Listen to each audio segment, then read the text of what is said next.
அரசியல் மேடை நேயர்களுக்கு அன்பு வணக்கம். நேற்று திருப்பூர்ல விவசாய சங்க போராட்டம் நடந்தது. அறப்போராட்டம் பண்ணிட்டு இருக்காங்க விவசாயிகள், விவசாய சங்கங்கள். எதுக்காக அப்படின்னு பாத்தீங்கன்னா, கொச்சி, கோவை, கரூர் இந்த சாலைகள் இருக்கு இல்லையா, அந்த சாலைகள்ல பெட்ரோலிய குழாய்கள் பதிக்கும் திட்டம் போயிட்டு இருக்கு.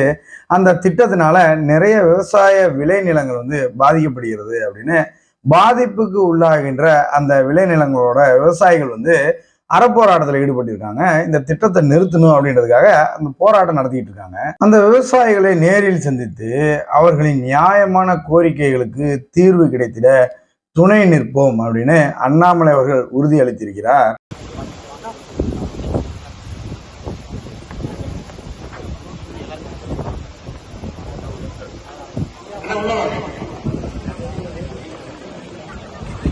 ஏற்கனவே இதை பற்றி 2024ஆம் ஆண்டு டிசம்பர் மாதத்திலேயே அண்ணாமலை அவர்கள் அப்போது தலைவராக இருந்தார், தமிழக பாஜகவின் மாநில தலைவராக இருந்தார்.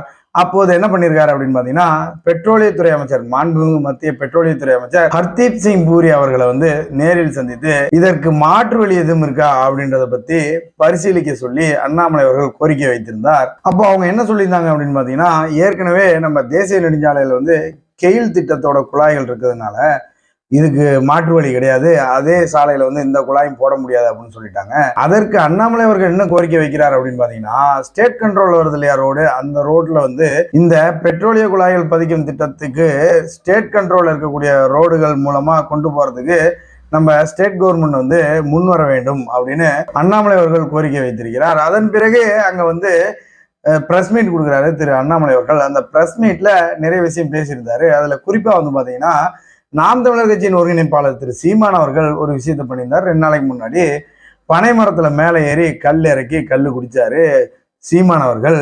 அதற்கு அண்ணாமலை அவர்கள்ட்ட கருத்து கேட்கிறப்போ அண்ணாமலை அவர்கள் சொன்ன பதில் என்னன்னு பாத்தீங்கன்னா, நாங்களும் இதற்கு ஆதரவு அளிக்கிறோம், ஆனா தடையை உடைத்து அந்த வேலையை செய்யணுங்கிறது இல்ல, சட்டப்படி கல் இறக்குவதற்கான தடை இருக்கு இல்லையா, அந்த தடையை சட்டப்படி நீக்கிவிட்டு கல் இறக்க வேண்டும் அப்படின்னு அண்ணாமலை அவர்கள் சொல்லியிருக்கிறார். ஏன்னா தடையை உடைத்து ஒரு விஷயத்தை செய்வது என்பது அரசியல் கட்சிகளுக்கோ நம்மளுக்கோ அழகல்ல அப்படின்னு அண்ணாமலை அவர்கள் சொல்லியிருக்கிறார். கல் போராட்டத்திற்கு முழுமையான ஆதரவு எங்களுக்கு இருக்கு. அதே கல்ல உடுமலைப்பேட்டை, பொள்ளாச்சியில தலைவர்கள்லாம் நாமளும் குடிச்சு அந்த கல் போராட்டத்தை ஆரம்பிச்சு வச்சோம். இன்னைக்கு ஒரு தடையை உடைத்து ஒரு போராட்டம் செய்வது எனக்கு அதுல உடன்பாடு இல்லைங்கன்னா, தடையை நீக்கிறோம் நாங்க சொல்றோம். ஏன்னா நாளைக்கு அண்ணன் சீமான் அவர்களாக இருக்கட்டும், யாராக இருந்தாலும் மக்கள் பிரதிநிதிகளாக அரசு இயந்திரத்துல உட்காரும் பொழுது அவங்க கையெழுத்து போட்டு டெசிஷன் எடுக்கணும். நாளைக்கு டெசிஷன் எடுக்கக்கூடிய இடத்துக்கு அவங்க எல்லாம் ஒரு காலத்துல வர போறாங்க. அப்படி இருக்கும் பொழுது இல்ல நாங்க காவல்துறையை தாண்டி மரத்து மேல ஏறி நாங்க கல்லை இறக்கி கொண்டு குடிக்கணும் அப்படிங்கறதுல எனக்கு தனிப்பட்ட முறையில் உடன்பாடு இல்லை. அது இன்னைக்கு ஒரு விவசாய பெருமக்கள் செய்யறதுக்கு முழு உரிமை இருக்கு, மரம் வச்சிருக்கிறாங்க, பண்றாங்க. ஒரு அரசியல் தலைவர்களாக நாம் அதை செய்யும் பொழுது மக்கள் நம்மளை பாக்குறாங்க. நாளைக்கு உங்க கையில நாங்க ஆட்சி அதிகாரம் கொடுக்கும் பொழுது அந்த ஆட்சி அதிகாரத்தை எப்படி பயன்படுத்த போறீங்க? சில இடத்துல காமா இருக்க வேண்டிய சூழ்நிலை இருக்கு. ஆனால் நாம் முழு ஆதரவு கொடுக்கிறோம். அதுக்குன்னு ஜி.கே. நாகராஜனோ நீங்களோ போய் ஒரு மரத்து மேல ஏறி பானை உடைச்சு காவல்துறையிட்ட சண்டை போட்டு நீங்க ரோட்ல கல்ல குடிப்பீங்களான்னு கேட்டீங்கன்னா நாங்கள் அதை செய்ய போவது இல்லை. சட்டப்படி தடையை தகர்த்து விட்டு களத்துக்கு வர்றோம். ஏன்னா அதுதான் ஒரு அரசியல் கட்சிக்கான அழகு. அதே நேரத்தில் அது சீமான் அண்ணன் ஸ்டைல். நான் சொல்றதுனால சீமான் அவர்கள் நான் கிரிட்டிசைஸ் பண்றேன்னு கிடையாது, அது அவரு ஸ்டைல். முதல்ல இருந்து அவருடைய அரசியல் அந்த ஸ்டைல்ல பண்ணணும்னு விரும்புறாங்க. பாரதிய ஜனதா கட்சி ஒரு பொறுப்பான கட்சி, மத்திய ஆட்சியில் இருக்கும். நாங்க ஒன்றொன்றும் எடுத்தோம் கவிழ்த்தோம்னு பண்ணணும் அப்படின்னாங்கன்னா ஆட்சியில் இருக்கக்கூடிய கட்சிக்கு அழகில்லை. அதனால் எங்களுடைய ஆதரவு கல் இறக்கும் போராட்டத்திற்கு இருக்கு. விவசாயிகளுக்கு எங்களுடைய ஆதரவு கல்லின் மீது இருக்கக்கூடிய தடையை நீக்குவதற்கு இருக்கு. அதை சட்டப்படி நீக்கிவிட்டு நாங்க களத்துக்கு வர்றோம். ஆனா நீங்க மரத்த மேலேறி பானையை கட்டி இறக்கி கொண்டு குடிப்பீங்களா அப்படிங்கிற கேள்விக்கு விவசாயிகள் இறக்கி கொண்டு வரும் பொழுது குடிக்கிறோம். கேஸ் எங்க மேல போட்டுங்க. காட்சிப்படி நாங்க அதை செய்யும் பொழுது வேறு தரப்பட்ட மக்களும் நாளைக்கு உங்க கையில நாங்க சட்டம் ஒழுங்கு கொடுக்கும் பொழுது அதை சரியா பயன்படுத்துவீங்களா அப்படிங்கிற டவுட் அவங்களுக்கு வரக்கூடாது அப்படிங்கறக்காகத்தான் இந்த விஷயத்தை பொறுத்தவரை எனக்கு சின்ன ஒரு மாற்று கருத்து இருக்கு.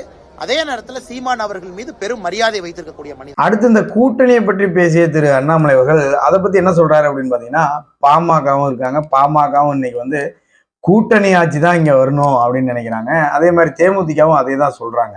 அதற்கான டைம் வரும்போது அதற்கான தலைவர்கள் இதை பத்தி பேசுவாங்க அப்படின்னு அண்ணாமலை அவர்கள் சொல்லியிருக்கிறார். அவர் சொன்னது போல அன்புமணி ராமதாஸ் அவர்களும் நம்மளுக்கு 5 அமைச்சர்னாச்சும் வேணும் அப்படின்னு பாமக கூட்டத்துல பேசியிருந்தாரு.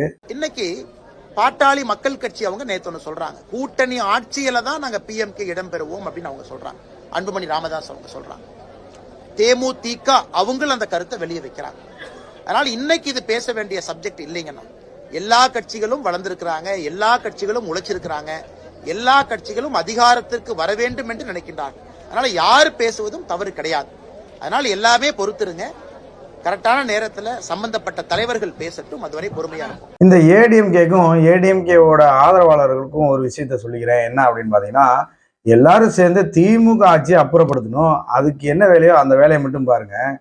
தேவையில்லாம பிஜேபியில இருக்கக்கூடிய தலைவர்களை விமர்சனம் செஞ்சீங்க அப்படின்னா பதிலடி வேற மாதிரி இருக்கும். ஆனா அதற்கான பதிலடி இப்படி மீடியால இருக்காது. அதற்கான பதிலடி களத்தில் நீங்க சந்திப்பீர்கள் அப்படின்றத நான் இந்த இடத்துல சொல்லிக்கிறேன் ஏடிஎம்கேவுக்கு.